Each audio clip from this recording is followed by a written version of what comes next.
what do you like most about producing hardstyle that you maybe didn't get to experience with like the dubstep side of things? Yeah, so I think if we try to keep everything chronological, Yeah. so split, that's when I kept doing Skelism, but I went fully dubstep, and my old partner, he went and he started doing his own project. I wish him the best, so I started doing dubstep still under Skelism, and I had a few releases on Subsidia and Dimmock, and yeah, I had a few releases, and I liked it because I had done dubstep a long time ago, before the whole Mixify days, when I was barely learning, like nothing serious, like I don't even know if I put anything out really, I was just learning. But like I said, Excision was the first artist I ever heard, and like I always had a love for dubstep. And when I was still doing the whole hardstyle dubstep, like I was playing dubstep.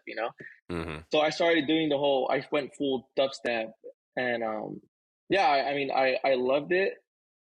But after a while, I realized that, like, I don't know, like there was when I was making it, there felt like there was no emotion to it.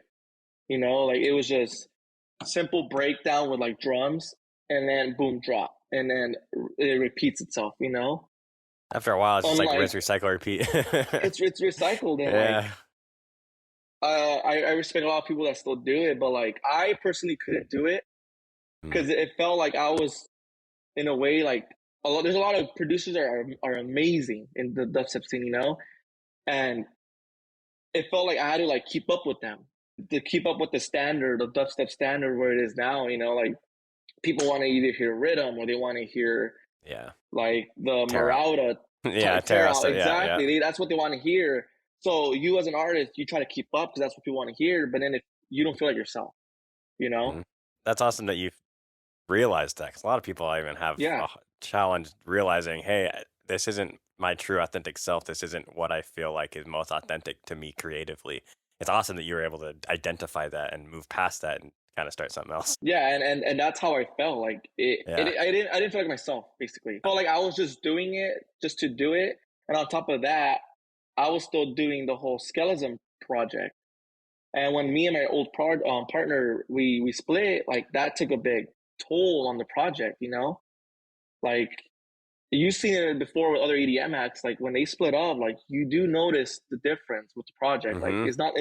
it's never the same. And Mhm. I did feel that. So on top of doing dubstep, and it wasn't the same like for me no more. And on top of that, I was still running the old project. Like it came to the point where like I had to like just, like I thought about calling it quits too, like completely, Quitting, yeah. like quitting completely, because it just like I wasn't really happy with it. It felt like I was just doing it just to do it, and because I wanted to keep my fans I had, like just keep them happy, because I was doing it for them really. And it got to the point where like I needed a break.